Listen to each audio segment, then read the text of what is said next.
us, and this is a number which you can see, compare it with the rest of the globe.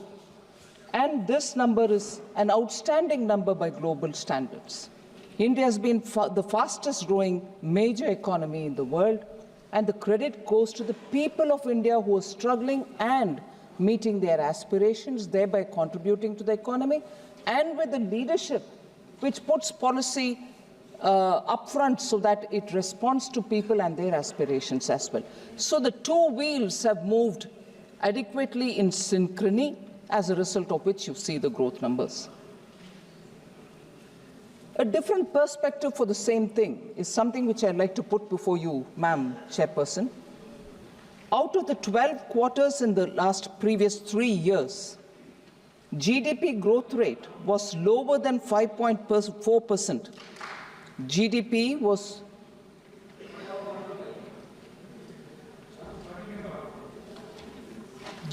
growth rate was lower than 5.4% in 2 quarters.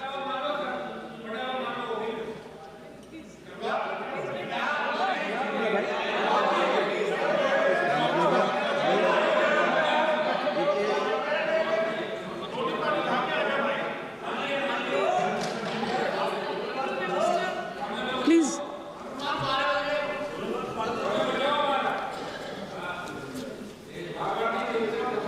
And she gets involved.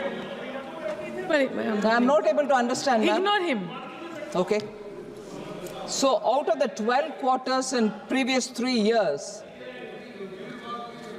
GDP growth rate was lower than 5.4% in 2 quarters, quarter 4 of 21-22 and quarter 3 of 22-23. So it's important to understand that this drop happened just 2 quarters in the last 12 quarters that we're talking about. So let us not sort of pick on that one and predict future. This has been a steady growth and a steady sustained growth. So I'd like to place that perspective with the numbers before me. The regular union budget was passed by the newly constituted Lok Sabha post-parliamentary elections in middle of August 2024. Effectively, the implementation of new announcements of this government commenced after the Appropriation Act was passed by the Parliament in August 2024. Effectively, it is from August that we are starting to give emphasis to many of the things, inclusive of capital expenditure, and therefore we are now talking within 4 months after the full regular budget was presented in August. So the situation is no different from one seen in earlier years when parliament elections were conducted. So that's a very important consideration which I would like the honourable members to take on board. When annual Lok Sabha elections happen, those years do have a certain flow of resources, do have a certain ground-related expenditure happening, and when it picks up, the growth rate also picks up. But the blip is got to be understood in the broader context. So differences in alignments of festivities. This is an important consideration because even countries which have annually a Christmas festival mood or any other festival mood, there is a rise and dip in consumption and expenditure.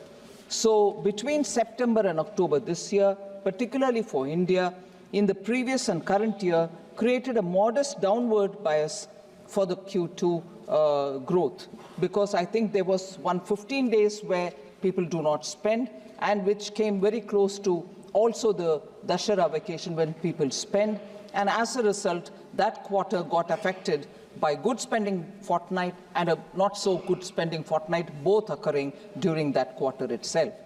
So the government believes that the trend in quarter 2, 24-25, is only a temporary blip, and the economy will see healthy growth in the next quarters. Also, a generalized slowdown in manufacturing is not expected, as it is restricted to few sections only. Out of 23 manufacturing sectors, and this is an important fact that I would like to place for the consideration of honourable members, out of 23 manufacturing sectors, in the index of industrial production, about half of them remain strong even now. So we need to put this in context. Capital expenditure of the union government has grown by 6.4% year on year between July-October 2024. So I'm very optimistic about improved performance going further and going forward. This addresses a large section of the MPs who spoke.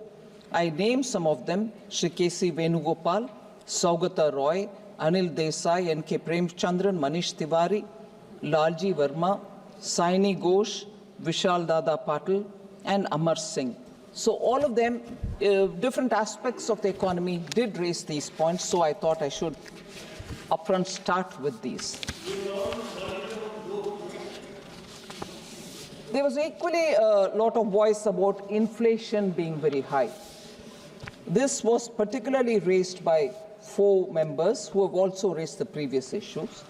Retail inflation, madam, declined to 4.8% in 24-25, April to October, compared to 5.4% in 23-24.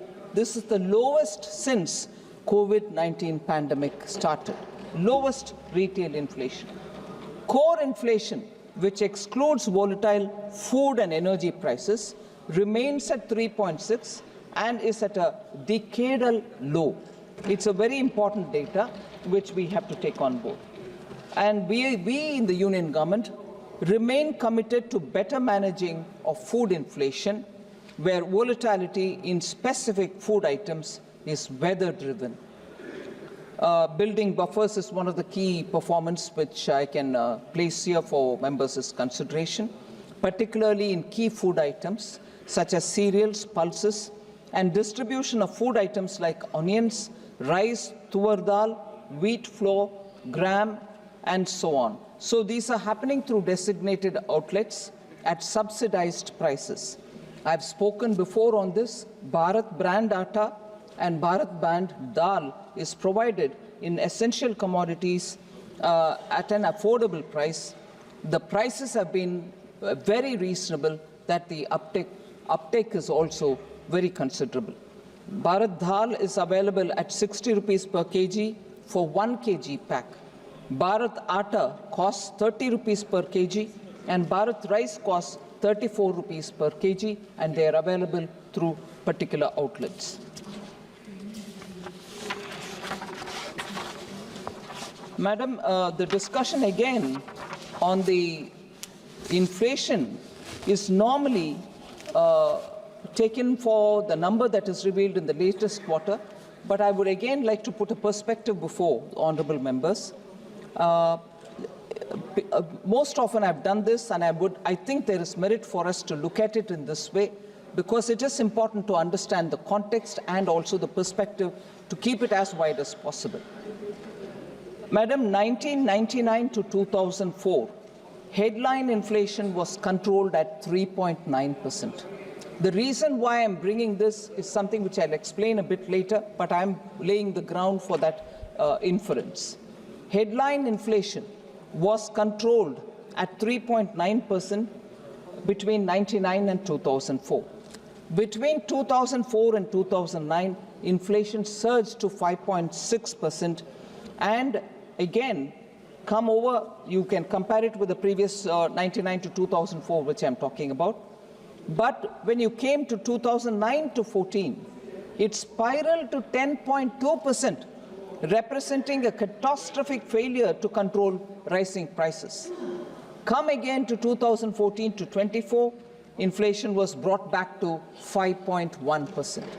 The pattern that is emerging, if you look at it, for the last 25 years nearly, is NDA period times, inflation is well under control, whereas non-NDA, particularly UPA, it touches double digit. So let us not forget this pattern when we want to criticize one another about inflation and inflation control. Food, sorry.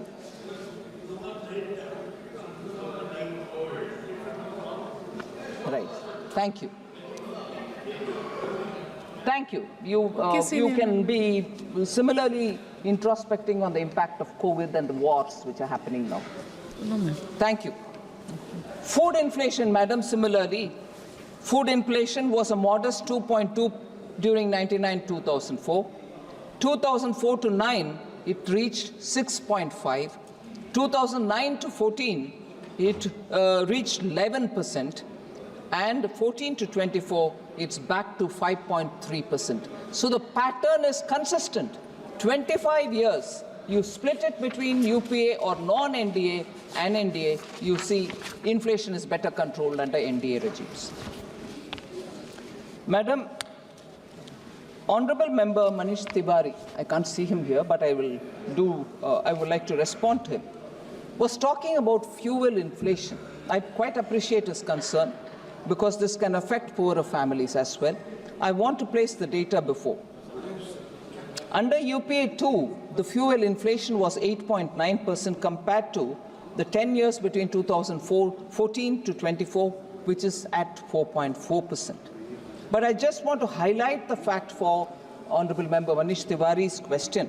He talked about the LPG cylinder, and I'm sure this is something which most members will be interested in knowing about. Under the Congress, LPG cylinders were a privileged and scarce commodity. Before April 2014, nearly 45% of the Indian households didn't have access to clean cooking fuel. In contrast, madam, LPG coverage under the NDA has reached near saturation. Total domestic active LPG customers have more than doubled from 14.52 crore in April 2014 to 32.65 crores as of June 2024. Madam, an approximation, I'm not giving an exact number, it is expected, or approximation is, there are 33 crore households in this country, approximate, and 32.65 crore have got LPG cylinder connection. Near saturation in making sure gas cylinders reach every household. So I must credit the Ministry of Petroleum and Natural Gas for having taken this distribution of LPG to households. Since after Ujjwala came in, we have made sure that many of those families which gave up the extra cylinder on Honorable PM's nudge that he gave, saying, please, those who don't need the subsidy, give it up. Many people gave it up. But Ujjwala grew as much as also the others who don't need Ujjwala. So total saturation is 32.65 crores. And from among this number, 10.33 crore Ujjwala beneficiaries also are there. So this 32.65 crores includes Ujjwala 10.33 crores. Ujjwala 14.2 kg LPG cylinders, 14.2 kg, the weight of the cylinder, is given at an effective price of 503 rupees per cylinder. I want to highlight the fact that if we are to compare India with its immediate neighborhood, you'll know that India's LPG cylinders is very reasonably priced for the Ujjwala consumers that I'm talking about. Ma'am, the neighboring countries, as of 1st November 2024, the prices are like this. Nepal, it is 1,209.21 rupees. And I'm saying it in INR, Indian rupees. Sri Lanka, it is 1,211.24 rupees. Pakistan, it is at 1,095.41 rupees. And for Ujjwala customers, it is in India 503 rupees only. And immediate question would be, what about those non-Ujjwala? Because it's an essential thing for a household. Effective price of non-Ujjwala consumers, and I'm talking about New Delhi, is 803 rupees. So I want a clear appreciation of the fact, appreciation not so much for appreciating, but for recognition of the fact that compared to the neighborhood, India's LPG prices, even for non-Ujjwala, is far lesser than what it is like in our neighborhood. Manish Tiwari, member, I can't speak, but that was essentially for this particular question. Madam, there were concerns expressed also about unemployment being very high. Several members raised questions on it, and I highlight some of the facts. The All India annual unemployment rate has been declining according to the periodic labor force survey report. Beginning 2017-18, it's been falling from 6.0% in 17-18 to 3.2% in 23-24. Unemployment rate was 6% in 2017-18. Today it has come down to 3.2%. And this is accompanied by a rise in the labor force participation ratio and worker to population ratio figures as well. A very important factor is the gender component, madam. The female labor force participation rate has been on the rise for the past 6 years, from 24.5% in 2018-19 to 41.7% in 23-24, and we'll be glad to know that this is largely driven by rising participation of rural women into the labor force. So this is a very noteworthy transformation that we are seeing. I would like to put it before you, Honorable Chairperson. According to the latest payroll data of the EPFO, cumulative net addition of EPF subscribers, which very clearly shows the formal employment. So cumulative net addition of EPF subscribers touched 91.1 lakh in first half of this year, that is 24-25, which is nearly 29% higher than the cumulative net additions of 70.5 lakhs in the same period last year. So it's an important, and we are clearly talking about the net addition. It's not the numbers who have gone, we've ignored it or anything like that. We are talking about net addition. Nearly 2/3 of the new subscribers in the EPFO payroll have been from the 18 to 28 years band. So for all of us who rightly have concerns about the youth of India, I would like to show this figure that the net addition to the EPF subscriber numbers has 2/3 of them coming from those in the age group of 18 to 28. So the youth of India are coming on board and getting into EPF-related registers. Madam, there was also concern and a lot of discussion about the procedure not being followed in sanction of contingency fund advance. I think it was member N.K. Premachandranji who raised this point.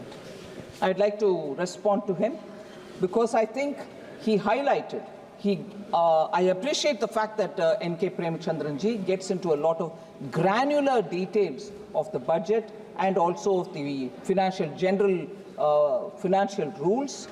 Here he quotes, or I quote, he said, "The procedure given in para 5 of Delegation of Financial Powers rule regarding laying statement by ministers for giving contingency fund advance is not followed." That was his concern. I'd like to remind member N.K. Premachandranji that the procedural issue which you raised about withdrawals of contingency fund, an advance of 100 crores given to MNRE for the PM Surya Ghar. Am I right?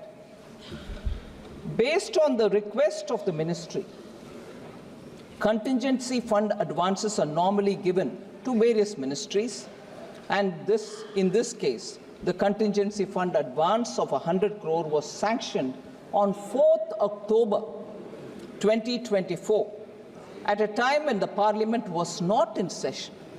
This amount is being recouped, and that you see in the supplementary demand for grants through the supplementary demand which we have placed now. So, Ministry of Finance does not normally permit consolidated fund advances when Parliament session is underway. In the instant case that he is referring to, Finance Ministry has not issued the sanction during the Parliament session. I would just like to mention it very clearly for Sri N.K. Premachandran's consideration. If at all drawals of CF advance has happened by any ministry, the minister concerned is required by rule to lay a paper in the House. So, and that's the extent procedure. Madam, similarly, I think it was one of the members, if I'm right, Lalji Vermaji, who had mentioned that this supplementary demand for grant is being presented within 1 month of the budget. I'm not sure if Lalji Vermaji is here. This is the first batch of supplementary demand for grants. And even as I opened my statement, I said the regular budget in this election year was presented in July. Now we are into December. We are several months away from July, not one. So that statement, unfortunately, doesn't seem to be correct, Madam. This has been reduced. The supplementary demand for grant, this one being the first one, I would like to definitely place on record that we have kept the supplementary demand for grants. Normally 3 are permitted. We've tried keeping it within 2 and never moving to the 3rd, except for 1 year when the 3rd also had to happen. So supplementary demand for grants are not too many, not too frequent, and doesn't happen for simple, small reasons. So I want to leave the data behind that this is the first one, and the amount, in fact, some of the honorable members, I'm very grateful, mentioned about it, that this time the supplementary demand amount itself is far lesser than last time, showing greater accuracy in the BE stage itself of budget making. So there is a greater absolute targeting of what is the budget estimate got to be, and there is not, therefore, much of a requirement to come with huge supplementary demands, and not too many of them as well.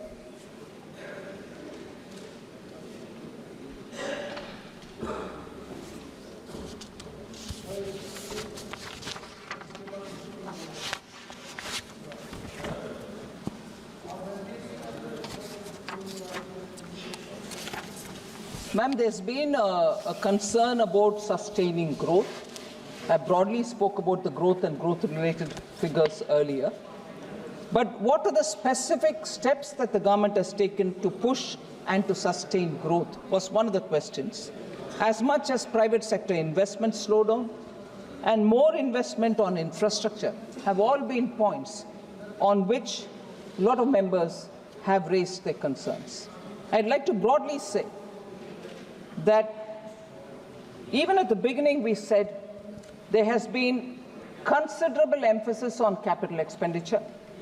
Repeated every year, our capital expenditure amounts are only growing, not in just actual numbers, in percentages as well. That this year we allocated 11.11 lakh crores for capital expenditure. If we understand that together with the amounts that we've given to the state, this year particularly, we have given 1.50 lakh crores to the states as interest-free 50-year loan for capital assistance. If effective capital expenditure of the union government is taken on board,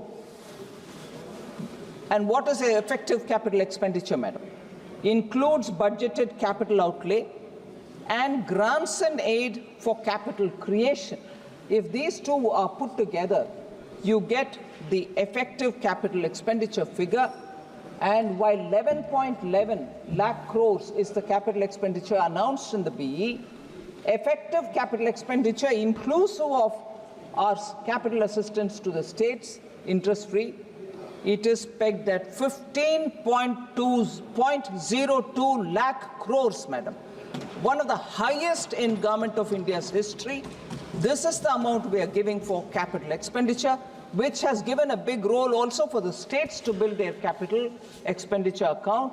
And as a result, I think steps that we are taking to push for growth and to sustain growth are going through this route of capital expenditure so that the multiplier effect, which will spread through the economy and therefore give a greater traction and multiplier effect to the economy itself, will be bigger. Because I think we've spoken about this as well, which I'd like to emphasize again, that for every rupee spent on capital account, the multiplier effect that you get touches even 3.48, sometimes 4.3. That is the kind of multiplier you get when you spend on capital account, whereas if you spent on revenue account, for every 1 rupee, you would get only 0.98, less than 2 paise, less than 100 paise, which is 1 rupee.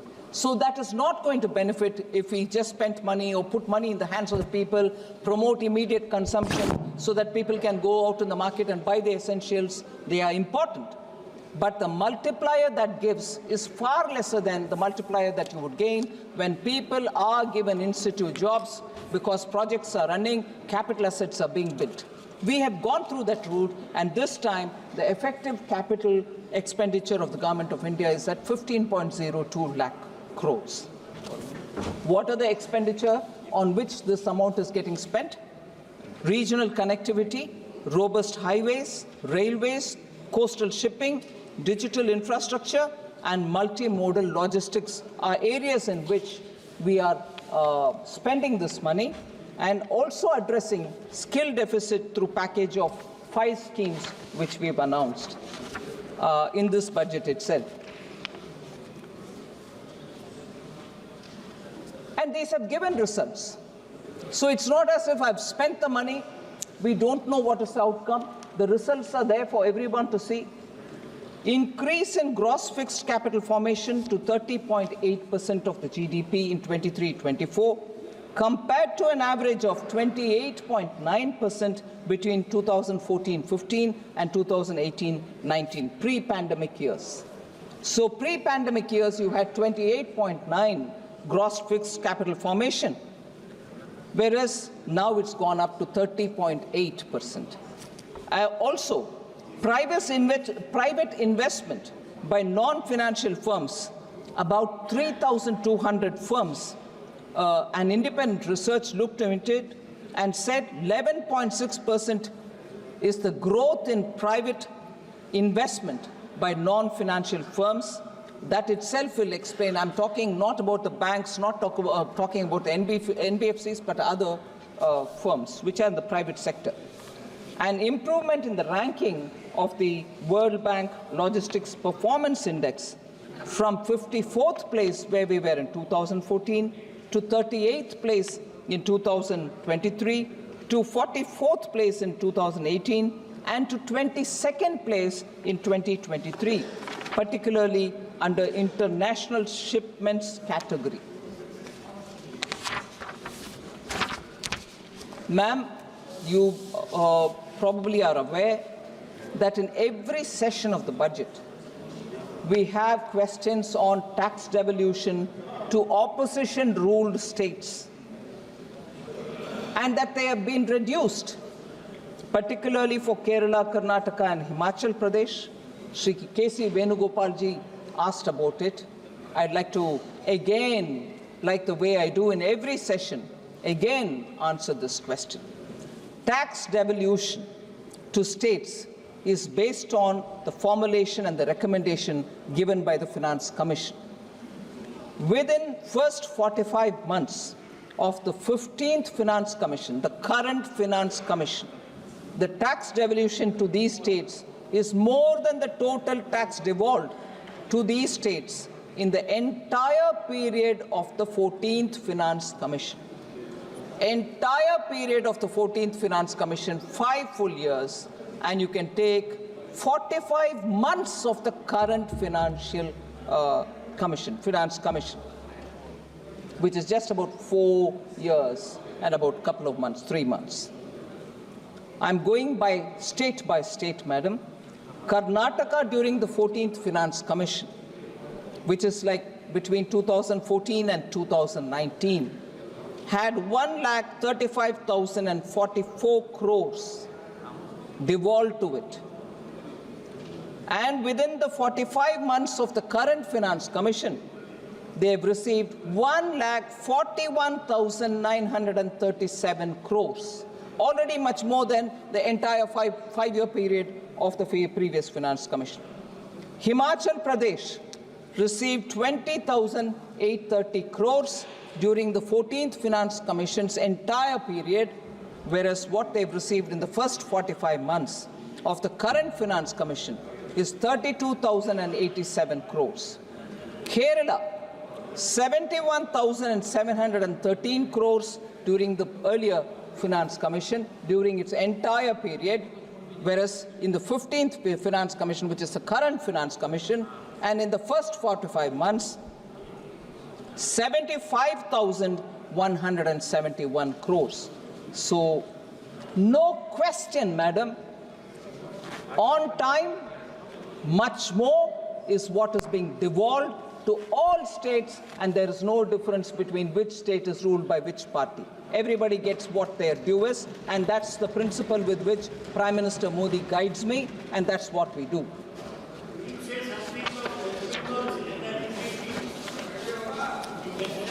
Sir, slow pace of expenditure from the budget 24-25 is another question which N.K. Premchandranji asked. Union budget, the regular one for 24-25 was passed by the newly constituted Lok Sabha post-parliamentary election in August. And I've already explained that subsequently when the monies went to the state and when states got onto the ground to do their expenditure, almost 2 quarters were delayed. So this situation is broadly similar to all other election year. However, the total expenditure up to October 24 was 24.74 lakh crores. October 24. This is 51.3% of BE, which is broadly similar to pace of expenditure in up to October 2023. So it's not slow since after the second quarter.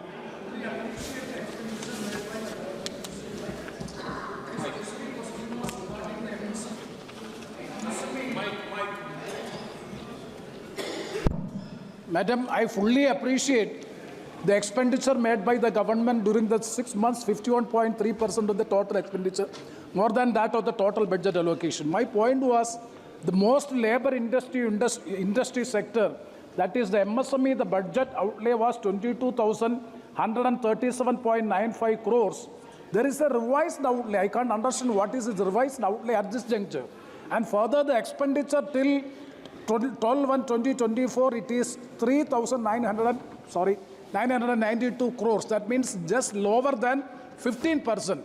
When the total expenditure is more than 51.3%, how in the MSME sector alone it is come just less than 15%? That was my question I have raised. Madam, I'm thankful to Honourable Member for giving that clarification. I want to be sure that I don't repeat, but I would like to emphasize on the point that this budget gave particular 5 different schemes to enable the MSMEs to have greater liquidity in their hand, greater access to credit, and like never before, and I say this in particular, MSMEs only had working capital given to them. Our government has now made a provision for them to also have term loans for doing their business, which means they can take the loan from the bank and invest in plant and machinery.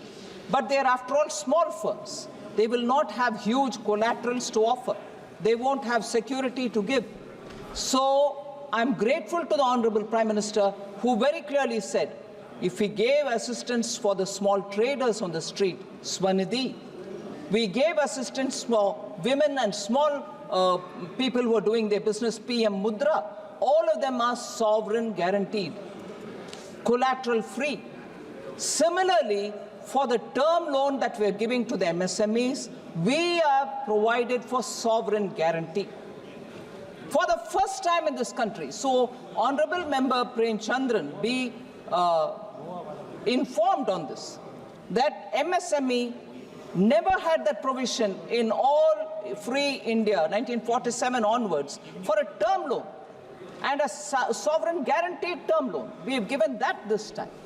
But on the specific point of why it is not spent or why it is not acquiring that much of within this year traction, the same is the case.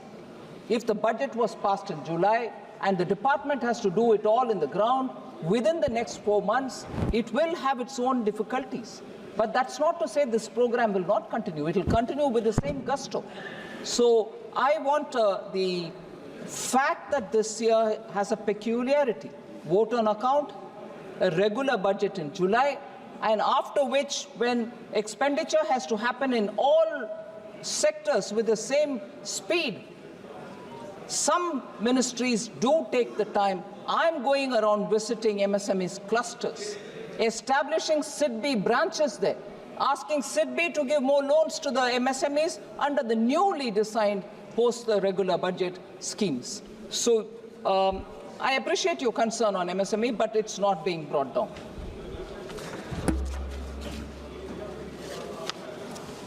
Madam, like always, every session, you're from West Bengal yourself, ma'am. And I've heard Professor Saugata Roy interrupting to say, would you also speak on this? I'm speaking now. West Bengal has been deprived of funds from central government under Manrega and PM Awas scheme was raised by Professor Saugata Roy and Ms. Sayani Ghosh. I'm not sure if she's here. He's here, but Member Sayani Ghosh is not there. But, yes, ma'am, I'd like to, through you, put the facts before. Like every year, every other year, the state PMAY Gramin, Awas Yojana Gramin, was being implemented in West Bengal since 2016-17. The government has also released 25,798 crore as central share to the state since 2016-17. However, complaints of irregularities in the implementation of PMAY Gramin, including a selection of ineligible households from the Awas Plus 2018 list, removal of eligible households, and renaming of the scheme in the state as Bangla Awas Yojana have been received. The ministry has sought action taken report from the state government. Similarly, ma'am, and again, I've said this even earlier in very many different sessions, for under the Manrega, complaints of misappropriation of funds have been received by the government. Upon inquiry by central teams, the complaints were proven to be correct. And madam, I may add, the central team was accompanied by the state team as well when they went on inspection. They were proven incorrect. The complaints were proven correct, and not following the rule was clearly established. The Rural Development Department had sought latest status of action taken report. Now, the state government has submitted the ATRs, which are being examined by the Ministry of Rural Development. That's the current position, ma'am, on the question which Professor Saugata Roy has raised. Yeah, please.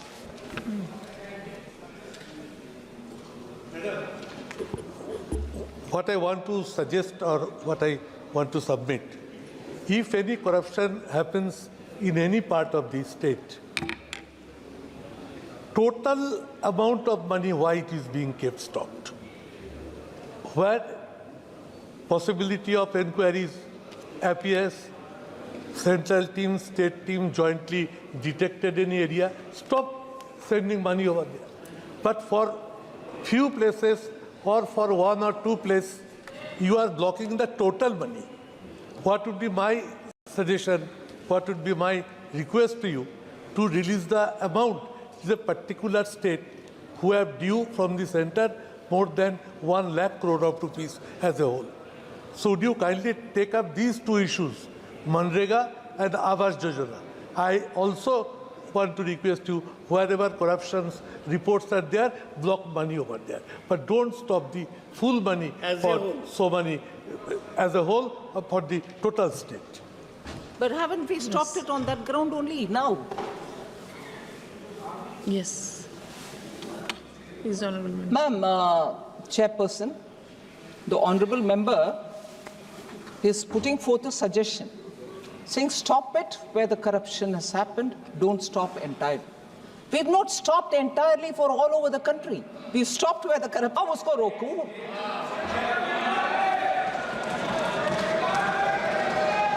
मैंने गलत समझा है क्या? हाँ? हाँ जी, आपके own state के विषय में ही मैं बोल रही हूँ ना. You want English or you want my टूटा-फूटा हिंदी?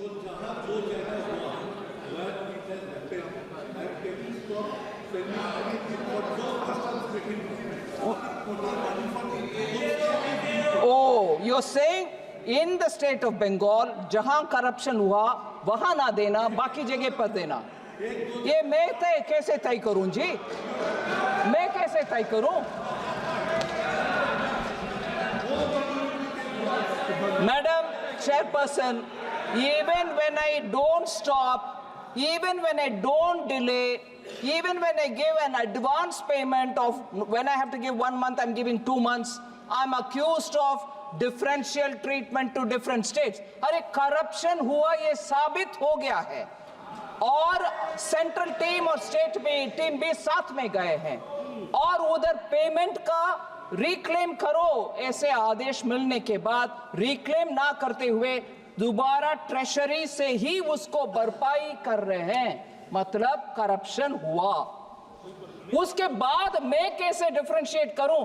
पूर्व मेदिनीपुर में नहीं हुआ, नॉर्थ बंगाल में हुआ नहीं, साउथ परगाना 24 परगाना में, मैं कैसे तय करूं? मैं कैसे तय करूं मैडम? और तय भी करूं, किसको मान्यता होगा? बंगाल चुपचाप अगर मानते हैं तो भी बाकी स्टेट्स मुझके ऊपर को गुस्सा नहीं करेंगे. ये आप कौन होते हो करने के लिए? सो पूरे इसको साफ करने के लिए मैं आपके द्वारा रिक्वेस्ट कर रही हूं, बंगाल गवर्नमेंट को साफ करो भाई. फिर आते हम, जितना भी प्रश्न उठाया गया उसको स्पष्टीकरण दो, एक्शन में दिखाओ, फिर कौन रोकने वाले हैं आपके पैसा? बिल्कुल देंगे, आपके पैसों देंगे.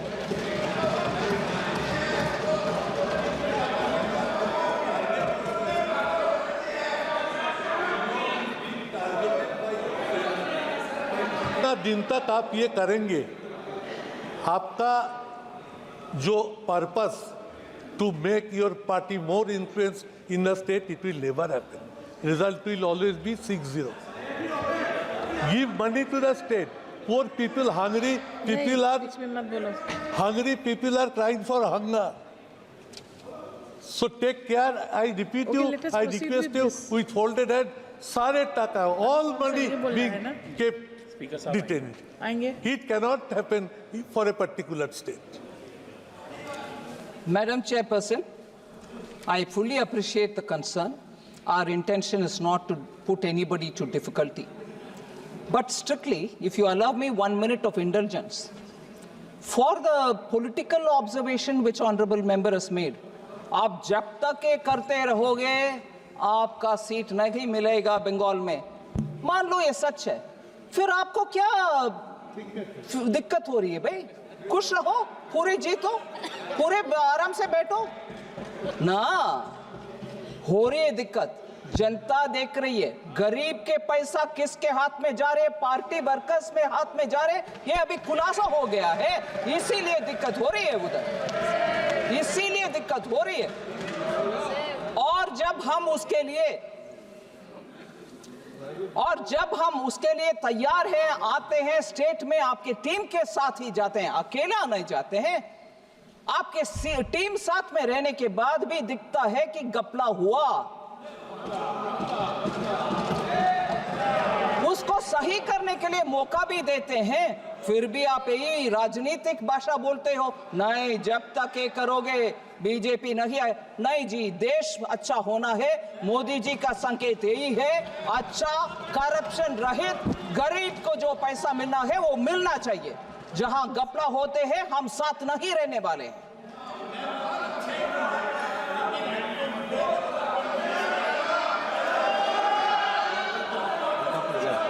एक का ही है, नहीं सर अभी बैठ गई है, उनका सुन रही है, आपने परमिशन नहीं दी वैसे ही।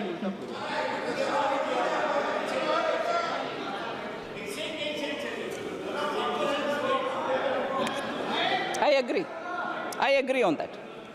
Center and state will have to work together. I agree on that.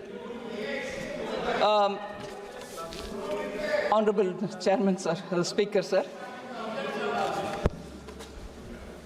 मैं सिर्फ दो विषय स्पष्टीकरण दे देती हूँ, क्योंकि मेंबर देवेंद्र यादव जी दिखाई नहीं दे रहे, मगर वो एक इम्पोर्टेंट प्रश्न पूछे, और वैसे ही सुप्रिया सूले जी भी पूछे। हाँ, all right, yeah, I'm coming, I'm trying to answer as much as possible. Sorry. Honourable speaker sir, मैं सिर्फ ये बोलना चाहती हूँ कि एक माइल पोस्ट रखते हैं प्रोफेसर सौगता रॉय डिस्टर्बेंस करने के लिए, ठीक है, आदत हो गए हैं हम सबको। फिर एक विषय उठाते हैं, उसको मैं पूरे विवरण के साथ जवाब दे दी, अभी दूसरे माइल पोस्ट, सिर्फ इनको ही मैं अटेंड करते रहना चाहिए, बस कोई और का जवाब देना नहीं। सो ठीक है सर, ब्लैक मनी के ऊपर सुप्रिया जी और देवेंद्र यादव जी ने प्रश्न उठाया, सॉरी धर्मेंद्र यादव जी ने, इसमें बहुत सारे स्टेप्स सरकार ने उठाए। Action has been taken on very many unaccounted, undisclosed foreign assets. मैं तीन कैटेगरी में उसको लगा रही हूँ, investigation of HSBC, ICIJ, Panama, Paradise, Pandora leak related cases. In connection with all this, information has been received through various leaks like Panama paper leaks, Paradise paper leaks, Pandora papers leaks, HSBC, ICIJ. Intrusive actions were taken in 120 cases. Further, undisclosed income of 33,393 crores have been detected under the 582 cases which have been taken up.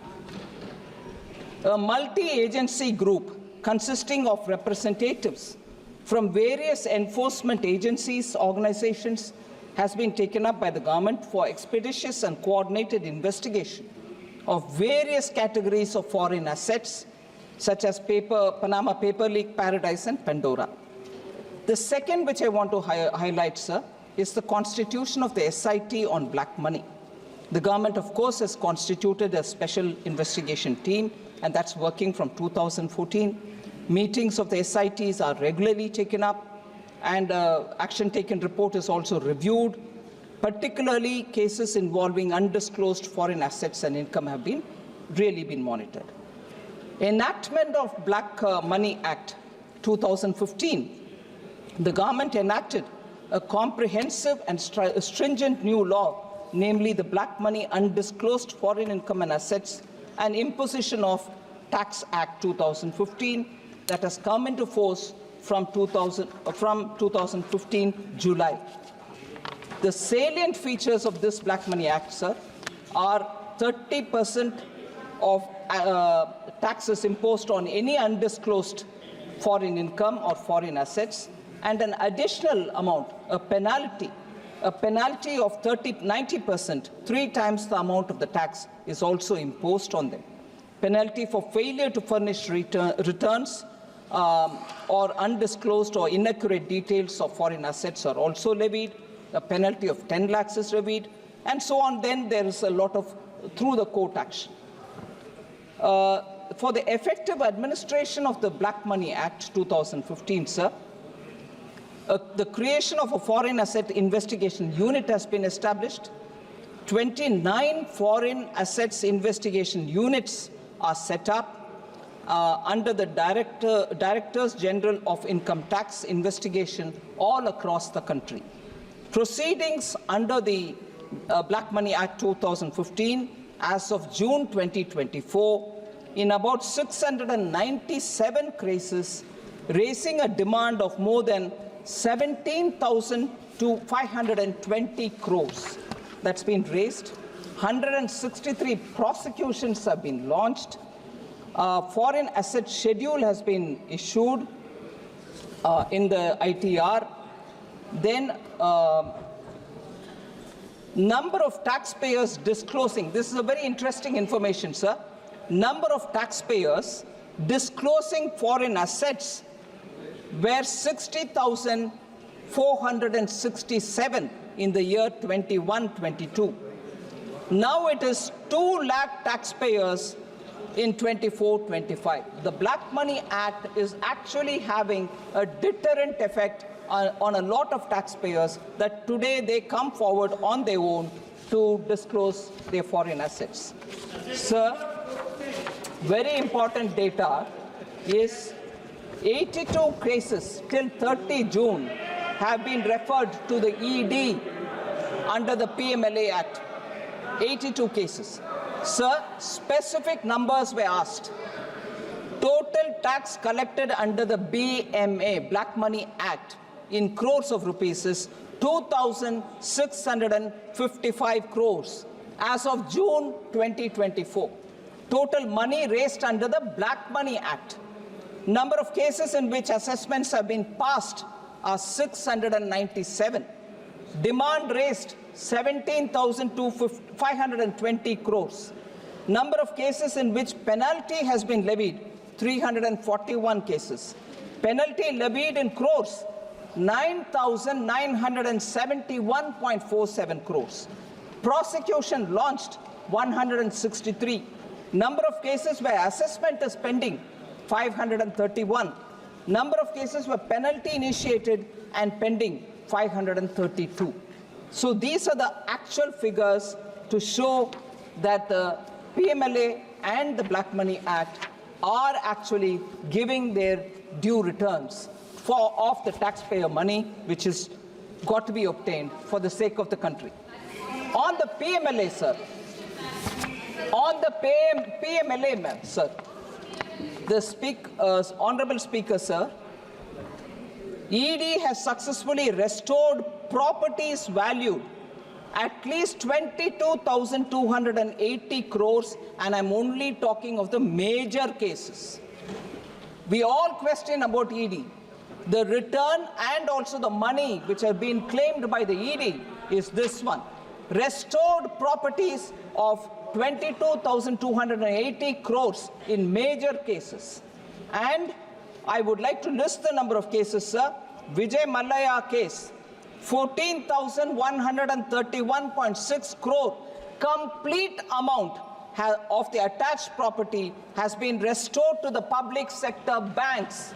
So there's no way in which I can go on listening to very many members who, without the facts, go on saying, no, haircut has happened, big people are allowed to take the money, small people are being punished. No way. We've not left anyone. Even if they fled the country, we've gone after them. ED has collected this money and given back to the public sector banks. 14,131.6 crores only from Vijay Mallaya. Nirav Modi.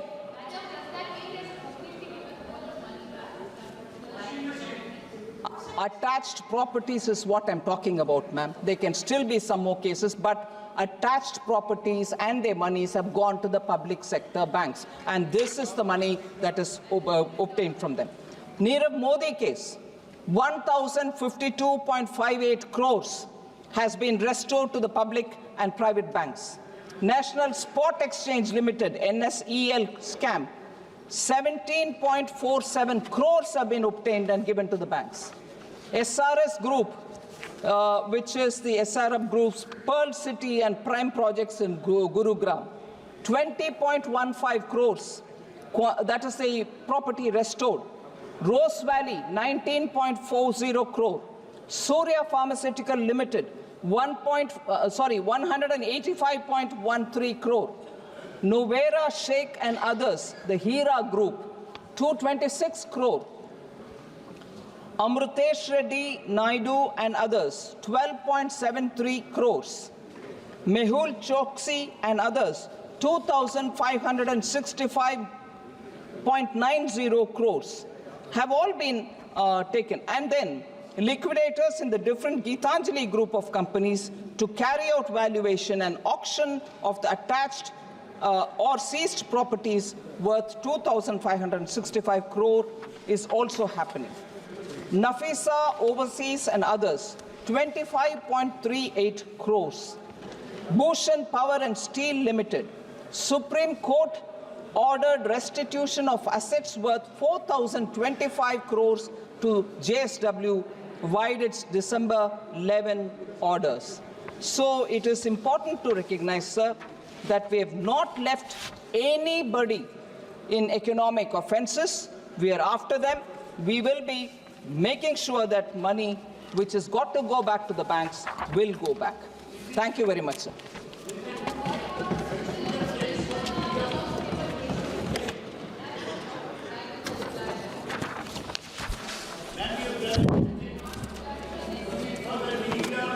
Thank you very much.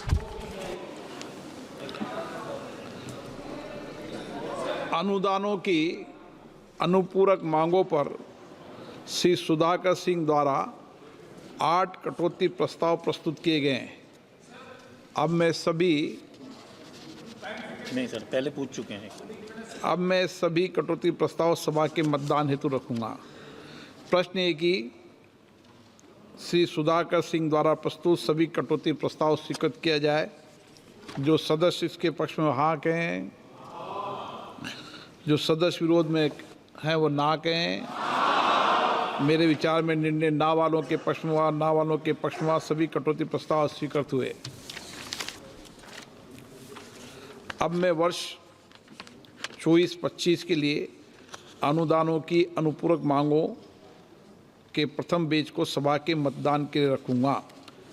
प्रश्न ये कि अनुदानों के अनुपूरक मांगों की सूची के स्तंभ 2 में मांग संख्या 1 से 8, 10, 11, 13 से 21, 23 से 38, 43 से 54, 56, 57, 60 से 62, 65, 66, 68, 69, 71, 73, 74, 76 से 79, 81, 83, 85 से 87, 79 से 95 और 97 से 102 के सामने दर्शाए गए मांग शीर्षों के संबंध में 31 मार्च 2025 को समाप्त होने वाले वर्ष के दौरान संधाय के काम होने वाले खर्चों की अदायगी करने हेतु अनुदानों की अनुपूरक मांगों की सूची के स्तंभ 3 में दर्शाई गई राजस्व लेखा तथा पूंजी लेखा संबंधी राशियों से अनधिक संबंधित अनुपूरक राशियां भारत की संचित निधि में से राष्ट्रपति जी को दी जाए। जो सदस्य इसके पक्ष में हाँ कहें, जो सदस्य विरोध में ना कहें। मेरे विचार में निर्णय हाँ वालों के पक्ष में, हाँ वालों के पक्ष में वर्ष 24-25 के लिए अनुदानों के अनुपूरक मांग का प्रथम बेच पारित हुआ। आइटम नंबर 22 माननीय मंत्री जी। Introduction, sir? Item number 22। Item number 22। 23. Introduction. पहले 22। Okay. Sir, introduce the bill. हाँ, प्रश्न ये है कि विधेयक को पुनर्स्थापित करने की अनुमति प्रदान की जाए। जो सदस्य इसके पक्ष में हाँ कहें, जो सदस्य विरोध में ना कहें। मेरे विचार में निर्णय हाँ वालों के पक्ष में, हाँ वालों के पक्ष में माननीय मंत्री जी विधेयक को पुनर्स्थापित करें। Sir, I introduce the bill. Item number 23 माननीय मंत्री जी। Reply to a technical objection which I have raised yesterday, that is regarding the laying of the statement before taking advance from the contingency fund of India. Madam has responded to my question that it is not during the session on October 1st, Ministry of Energy and Renewable Energy has taken an advance of 100 crores from the contingency fund of India. So the rule specifically states that immediately after, soon after the advance, a statement has to be laid on the table of the House. Unfortunately, that statement has not been laid before the House. It is a technical defect and error on the part of the ministry that has to be clarified, because the Parliament cannot be taken for granted, because it is a rule specifically stating that the statement, if you are taking advance from the contingency fund, we are permitting it, Parliament is granting it. But you have to, in emergent cases, if you have taken any advance, it is a mandatory provision according to the rules which you have already made. You have to lay a statement on the House that we have taken this much of advance from the contingency fund of India. Unfortunately, such a statement has not been laid on the table of the House. Speaker, sir, I appreciate the technical detail that Honorable Member Prem Chandran is asking. The rule specifically says that for the amounts given as advance to from the consolidated fund, contingency fund, is given before the session in place, for instance, or whenever it is given, will have to be reported in Parliament. That is exactly what we've shown in the supplementary demand for grants. 1 minute, let me finish. Supplementary demand for grants, where the advance given from the contingency was 100 crores, and the 100 crores are shown here in the supplement. Excuse me, you're a veteran in this Parliament, but I'm trying to answer your, no, Honorable Member, ठीक है.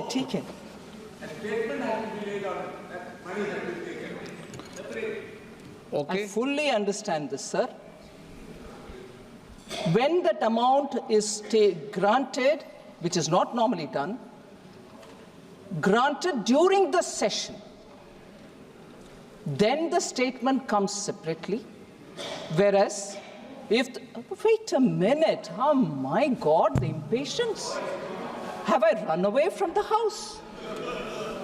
I'm standing here with your permission to answer this, sir. If I had escaped and gone away, I can understand them. Oh, no, she's not. I'm here to answer you. So, shall I speak in Hindi, sir? It'll be even worse.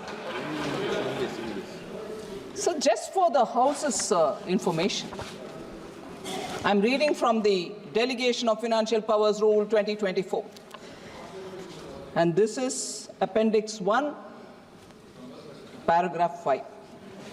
Where in an emergent case of new service / new instrument of service, it is not possible to wait for prior approval of Parliament, the contingency fund of India can be drawn upon for meeting the expenditure pending its authorization of by Parliament. Recourse to this arrangement should normally be taken only when Parliament is not in session. Such advances are required to be recouped to the fund by obtaining a supplementary grant. However, when Parliament is in session, a supplementary grant should preferably be obtained before incurring any expenditure on a new service, new instrument of service. That is to say, recourse to contingency fund of India should be taken only in cases of extreme urgency, In such cases, the following procedure recommended by 6th Lok Sabha Committee on papers laid on the table in the 4th report should be observed. What is that which has been recommended? Quoting, as far as possible, before such withdrawal is made, the concerned minister may make a statement on the floor of the Lok Sabha for information giving details of the amount and the scheme for which the money is needed. In emergent cases, however, where it is not possible to inform the members in advance, the withdrawal may be made from the contingency fund, and soon thereafter a statement may be laid on the table of the Lok Sabha for the information of the members, unquote. That is exactly what we are doing, where we have put it into the supplementary demand for grant, and even if that is insufficient, I've not finished, Premchandran ji, I've not finished. Don't worry, he's safe. You don't need to protect him, sir. And we've had such exchanges before. Maybe you have not seen, you may not have been in the house. So, sir, that's what we are doing in the supplementary demand for grants. I'm not even looking at him. I can see him wildly shaking his head, saying, no, not that. There is still this House in session. This House is still in session. And if such a thing is required, the ministries which have taken it are still having the time to come back and lay the paper that you so desire. And I respect the rule. And if that's not satisfactory, with your permission, he can still ask me more questions. Motion of the consider. माननीय मंत्री जी. 23, sir. 23, sir. 23. Sir, I rise to move that the bill to authorize payment and appropriation of certain further sums from and out of the Consolidated Fund of India for the services of the financial year 24-25 be taken into consideration. प्रश्न ये कि विधेयक पर विचार किया जाए. जो सदस्य इसके पक्ष में हाँ कहें, जो सदस्य विरोध में ना कहें. मेरे विचार में निर्णय हाँ वालों के पक्ष में, हाँ वालों के पक्ष में विधेयक पर विचार करने तो प्रस्ताव स्वीकृत किया गया. अब सभा विधेयक पर खंडवार विचार करेगी. प्रश्न ये कि खंड 2 और 3 विधेयक का अंग बने. जो सदस्य के पक्ष में हाँ कहें, जो सदस्य विरोध में ना कहें. मेरे विचार में निर्णय हाँ वालों के पक्ष में, हाँ वालों के पक्ष में खंड 2 और 3 विधेयक का अंग बना. प्रश्न ये कि अनुसूची विधेयक का अंग बने. जो सदस्य इसके पक्ष में हाँ कहें, जो सदस्य विरोध में ना कहें. मेरे विचार में निर्णय हाँ वालों के पक्ष में, हाँ वालों के पक्ष में अनुसूची विधेयक का अंग बनी. प्रश्न ये कि खंड 1 अधिनियम सूत्र विधेयक का पूरा नाम विधेयक का अंग बने. जो सदस्य इसके पक्ष में हाँ कहें, जो सदस्य विरोध में ना कहें. मेरे विचार में निर्णय हाँ वालों के पक्ष में, हाँ वालों के पक्ष में खंड 1 अधिनियम सूत्र विधेयक का पूरा नाम विधेयक का अंग बने. मंत्री जी अब प्रस्ताव करेगी विधेयक को पारित किया जाए.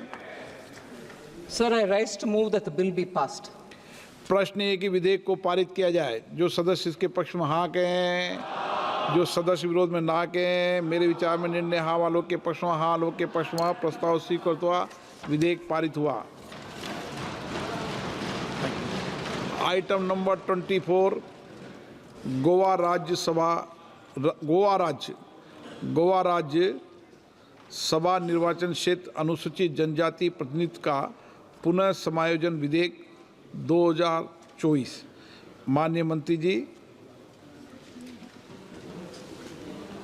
Honorable Speaker, sir, with your kind permission, I move that the bill for enabling reservation of seats in accordance with Article 332 of the Constitutions for effective democratic participation of members of scheduled tribe and to provide for the readjustment of seat in the Legislative Assembly of the State of Goa in so far as such a readjustment is necessitated by inclusion of certain communities in the list of scheduled tribes in the state of Goa and for matters connected therewith or incidental thereto be taken into consideration.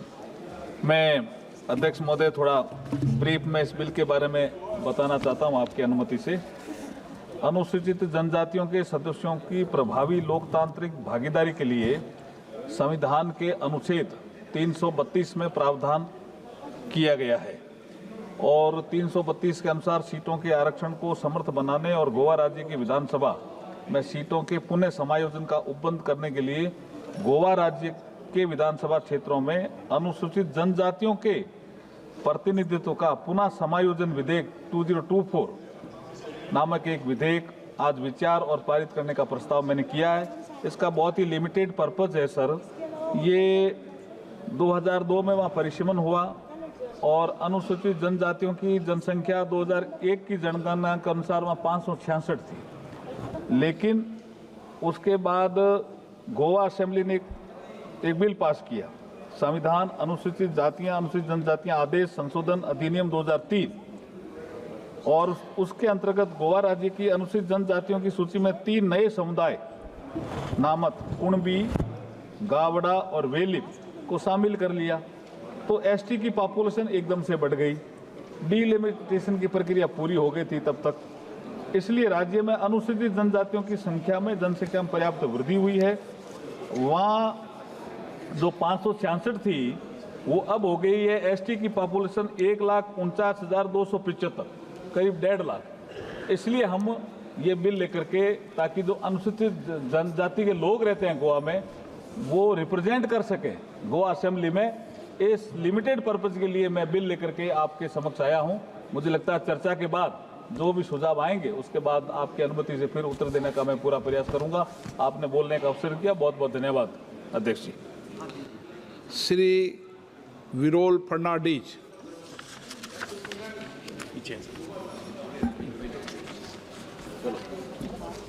मान्य सभापतीक देव बरें करूं म्हणटा, कित्याक आयज हे important bill, महत्वाच्या बिलार आमकां उलोवपाक चान्स दिलो म्हण.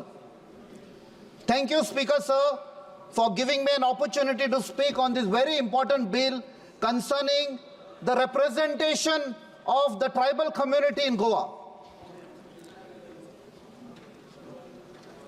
Madam Speaker, when we make a mere mention of Goa, it invokes a picture of natural beauty, clean environment, the beautiful rivers, the lush green fields, the rich forests, the tall mountains, and the ever beautiful beaches where the world descends to play with the subtle ripples of the waves.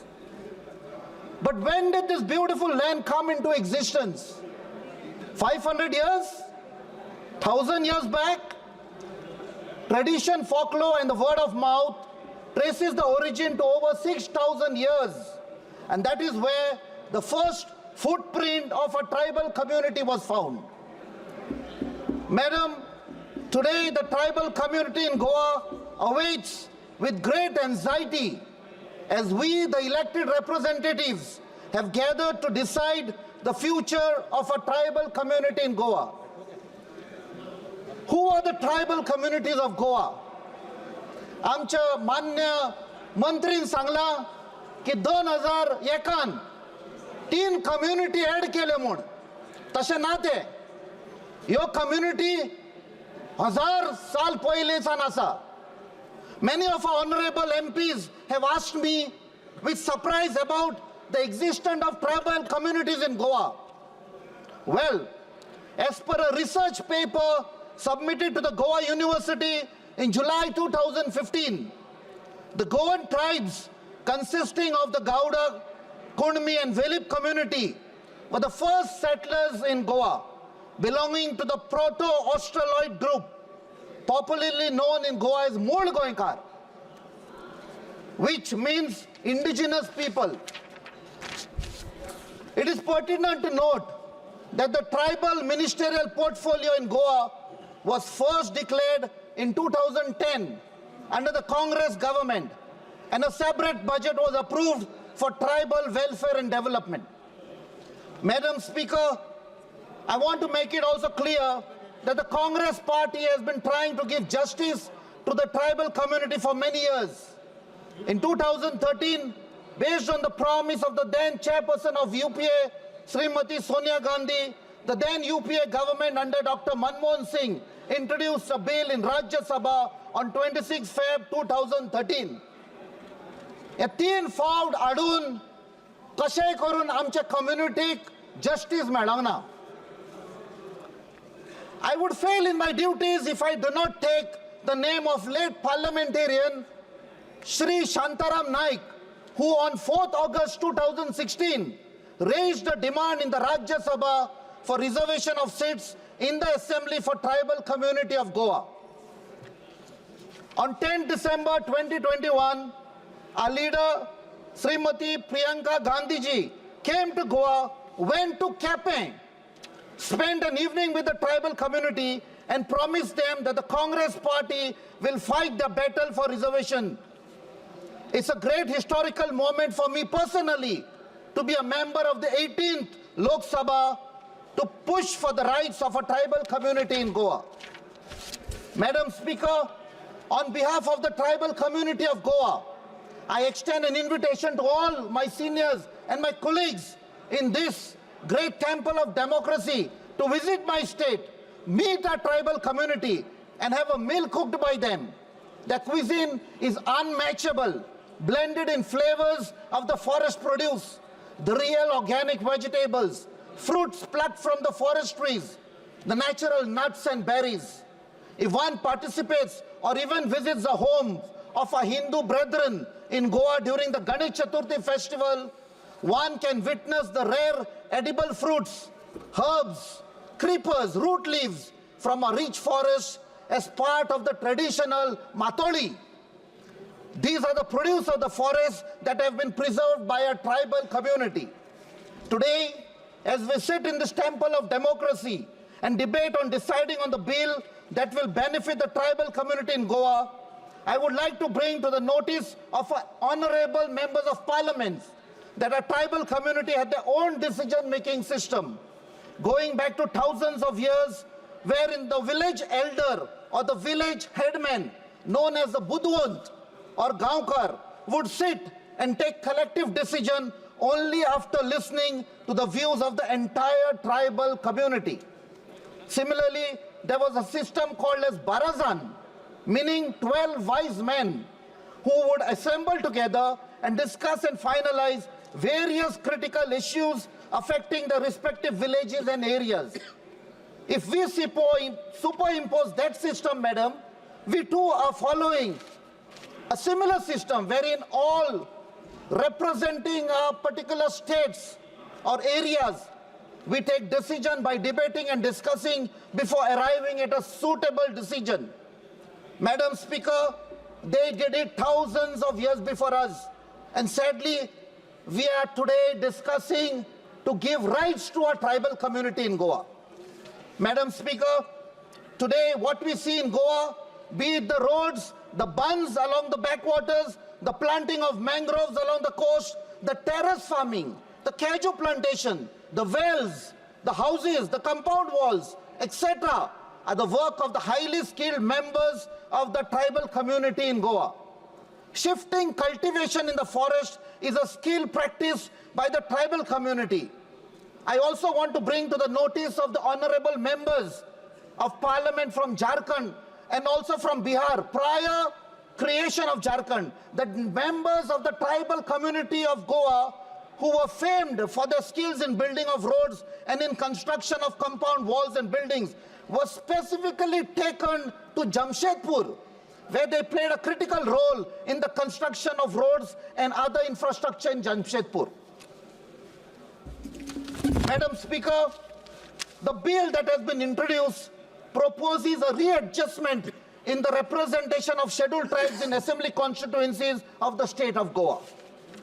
The Goa State Assembly presently does not have any reserved seat for our scheduled tribes and has one reserved seat for the scheduled caste. The proposed amendments are aimed to address the disparity in the representation of scheduled tribes in the State Assembly, as it is currently disproportionate to the scheduled tribe population in the state. Since the delimitation exercise in 2002, the population of scheduled tribes has increased with the recognition of 3 more tribes. In Goa, the delimitation was conducted in 2002 based on data gathered through the 2001 census, as per which, as the minister rightfully mentioned, only 566 individuals belong to scheduled tribes. As a result, the scheduled tribes in Goa were not given a constitutional mandated reservation in the legislature. The proposed bill empowers the Census Commissioner to notify the population of STs in Goa, based on which the Election Commission will amend the delimitation of Parliamentary and Assembly Constituencies Order 2008 to make way for ST reservation in the 40-member Assembly by taking into consideration revised population. This is where the doubts arise about the real intention of bringing the bill. Will our community in Goa get representation as soon as possible, or there will be endless delay? Madam Speaker, we have delayed giving the legitimate rights to our tribal community in Goa for decades. Let us not waste any more time in deciding on this very important matter. I hope that the government does not play with words, jargons, and legal terms to delay passing of the bill. Thank you. Jai Hind, Dev Bare Karo, Jai Goa. माननीय सदस्य श्री धवल पटेल जी। Madam speaker, सबसे पहले तो मैं आपको धन्यवाद देना चाहता हूं कि इतने महत्वपूर्ण ST reservation Goa bill pay मुझे बोलने का आपने मौका दिया।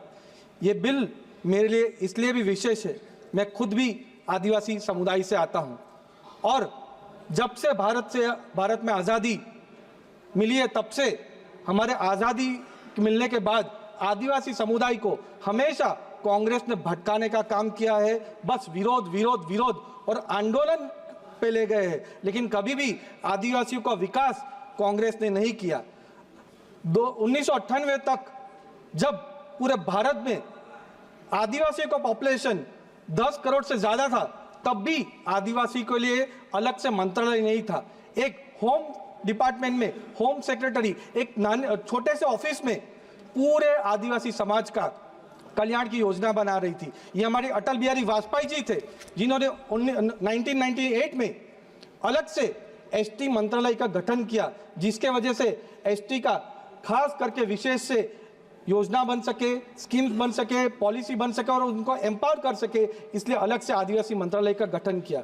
वैसे ही पहले एसटी और एससी कमीशन भी एक था, लेकिन आप जैसे जानते हो कि एसटी की एट्रोसिटी अलग होती है, एससी की एट्रोसिटी अलग होती है, लेकिन कांग्रेस की सरकार ने कभी भी उसकी भी चिंता नहीं की और एक ही कमीशन रखा था। ये हमारी अटल बिहारी वाजपेयी जी और भारतीय जनता पार्टी की सरकार थी जिन्होंने अलग से एसटी कमीशन की भी गठन करने का काम हमारे अटल बिहारी वाजपेयी जी और हमारी भारतीय जनता पार्टी ने की थी। खास करके जो हमारा आदिवासी समुदाय है, 80% समुदाय रूरल एरिया में रहते हैं, गांव के साइड रहते हैं, लेकिन उनको सिटी की तरफ माइग्रेशन करना पड़ता था, पलायन करना पड़ता था। उसका मुख्य रीजन था, मुख्य कारण था कि वहां पे अच्छी पढ़ने की सुविधा नहीं थी, लेकिन कभी भी कांग्रेस की सरकार ने उसके लिए भी काम नहीं किया।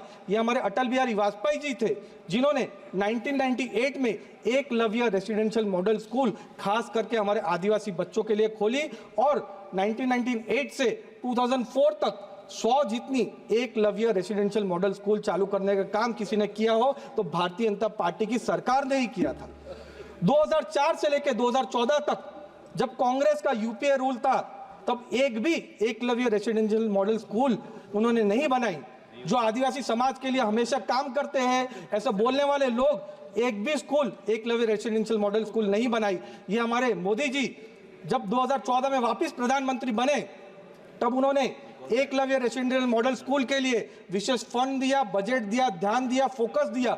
उसके कारण 100 से लेके आज पूरे भारत में 1000 से ज्यादा एकलव्य रेसिडेंशियल मॉडल स्कूल करने का काम भी हमारे प्रधानमंत्री मोदी साहब ने किया है। जब हमारा गुजरात राज्य महाराष्ट्र से 1960 में अलग हुआ और उमरगाम से अंबाजी जो हमारी पूरी आदिवासी पट्टी है, उसमें सिर्फ जब कांग्रेस ने 45 इयर्स राज किया तो कुछ चंद सब स्टेशन ही लगाए। उस कारण पूरे उमरगाम से लेकर अंबाजी तक जो हमारे आदिवासी समुदाय है वो अंधकार में रहे, दिया तले रहे, लेकिन कभी भी कांग्रेस ने यहाँ पे इलेक्ट्रिसिटी देने का काम नहीं किया। 2001 में जब नरेंद्र मोदी जी गुजरात के मुख्यमंत्री बने और उन्होंने ज्योति ग्राम योजना मेरे ही वलसा डांग लोकसभा में डांग से चालू किया और आज 24 घंटे और 365 दिन बिजली देने का काम हमारी भारतीय जनता पार्टी की सरकार कर रही है। और उमरगाम से अंबाजी तक जो हमारा पूरा आदिवासी पट्टा है, वहां पे 1000 से ज्यादा सब स्टेशन देने का काम भी हमारे नरेंद्र मोदी जी ने किया है। वैसे ही जो उमरगाम से अंबाजी पट्टी थी, वहां पे कोई भी मेडिकल स्कूल, मेडिकल कॉलेज ही नहीं थी, ना साइंस के कॉलेज या स्कूल्स थी। इस कारण हमारे आदिवासी समाज के कोई भी बच्चे इंजीनियरिंग स्ट्रीम या मेडिकल स्ट्रीम में नहीं जा पाते थे। ये हमारे अटल बिहारी वाजपेयी जी और हमारे मुख्यमंत्री जब नरेंद्र मोदी जी थे, तब उन्होंने ये मेडिकल स्कूल, साइंस स्कूल खोलने का काम भी उन्होंने किया है। जब कांग्रेस ने 45 इयर्स गुजरात में रूल किया, तब कुछ चंद हजार करोड़ ही हमारे आदिवासी समुदाय के लिए दिया। हमारे नरेंद्र मोदी जी जब 2001 में मुख्यमंत्री बने, तो 15,000 करोड़ का बजट दिया और सामने 20,000 करोड़ खर्चा। दूसरी पंचवर्षीय योजना में 45,000 करोड़ का बजट दिया, सामने 60,000 करोड़ का खर्चा किया। और अभी 2023 में आदिवासी समुदाय के लिए 1 लाख करोड़ का बजट देने का काम हमारे नरेंद्र मोदी साहब ने किया है। वैसे ही